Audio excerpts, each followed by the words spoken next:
Hi everyone, thanks for joining me at this presentation on the new leads capture at HGH. My name's Ian Dempster, I'm a business analyst working on the project, and the project was initiated by the project owner for consumers. She believes HGH is missing out on sales because of the way we process our customer leads. And she proposes a new landing page to automatically capture leads from customers. As business analysts, we approached this project by reviewing the existing documentation. We interviewed stakeholders, we defined the problem, we assessed the current state, and we collected all the requirements from the stakeholders. And from that, we designed a future state. And we'll talk about those during the presentation. The main business problem is HGH is missing out on sales. And this is because customer leads aren't being captured properly. And when they are captured properly, leads aren't being followed up. A couple of other problems we identified were manually collecting customer information takes too long for retail staff. They have to fill out a manual form. Information isn't being efficiently or effectively used by HGH. So we have all this information, but we don't really do anything with it. We don't get reports from it.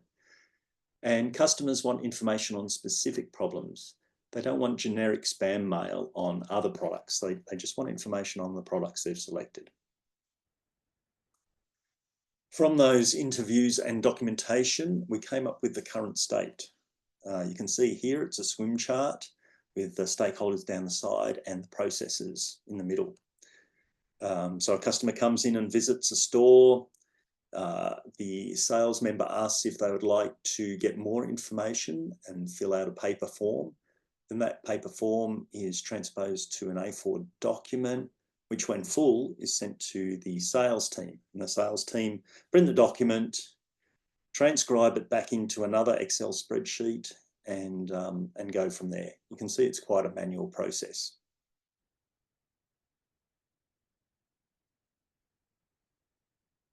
From all the interviews and documentation, we came up with an initial set of requirements. Some examples there on the left are the online capture of customer interests and their contact deals, so retail staff don't have to use a manual process. The online part there is particularly important. Customer information stored centrally where it can be easily managed, and access to customer inquiry information in real time so that they can do dynamic pricing. So that's just a few examples, and with those requirements we used the Moscow prioritization method. So that's a must-have, should-have, could-have, or would-have, and we'd be working on the must-haves and get those done, and then we'll move to the should-haves if we've got time and resources and money. This is a future state draft one we came up with. So a customer visits a store, they're greeted, they're asked if they want to provide their information and what they're interested in. So a sales rep can contact them later. So they're shown to a landing page in the store on the store computer system. And you can see that information is then stored in our central database, and we can manage it from there. We can send out reports. We can get a list of customers we contact within 24 hours. The more talking we did with them, the more additional requirements we came up with. We wanted a mechanism to determine if the customer's email is correct, the email they gave us is correct. We want the ability for the customer to inquire online about products without having to go into the store, so just on the web page from home. The ability for sales staff to follow up customer inquiries, specific customer inquiries, rather than just sending out a generic email. And an automated email to inform the customers that we have their inquiry and that they will receive a call within 24 hours. So the requirements are on the right there. We've got 13. That's too small to read. We don't want to go into that detail, but you can see we've got a number of them, and they've been grouped in priority using the Moscow rating. We also came up with a number of user stories. This is quite a good concept to make sure we've captured all the information. You can see the first one there. As a customer, I want to inquire about a specific product line, so a sales rep can provide me with more information. And so they're all taken from the stakeholders' point of view and what they need and why they need it. After those additional requirements and user stories, we came up with a second draft of the future state.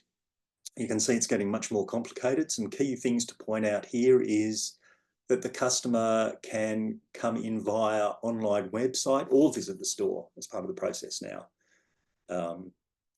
And rather than a landing page, each product has an inquiry button next to it. So a customer can select a certain product to get information on. That information, after they enter their details, is then sent to the information store. And then we've got a process where we email the customer a receipt saying that we've got their inquiry, and we'll process it within 24 hours. We'll have someone call them. If that bounces, we know they've put the wrong email in, so we can give them a call and get that corrected. We also created user story maps. So using those user stories, we can create these maps where we've got the epic is the main topic. Then we've got features. You can see their inquiry button for products, and then tasks, creating an inquiry button for each product and service, determining the information that has to be in that inquiry button. That kind of transforms the requirement into tasks that the developers can build. So that's what that process is good for. In conclusion, we've designed the future state using stakeholder input. We've addressed the business problem, and we meet the stakeholder requirements. And then we use the story map to allow the design to be actioned by the developers. We think we've got a good solution, and we'll be moving ahead with that. Does anyone have any questions? No? Okay, thank you very much, and we'll be talking to you again soon. Bye.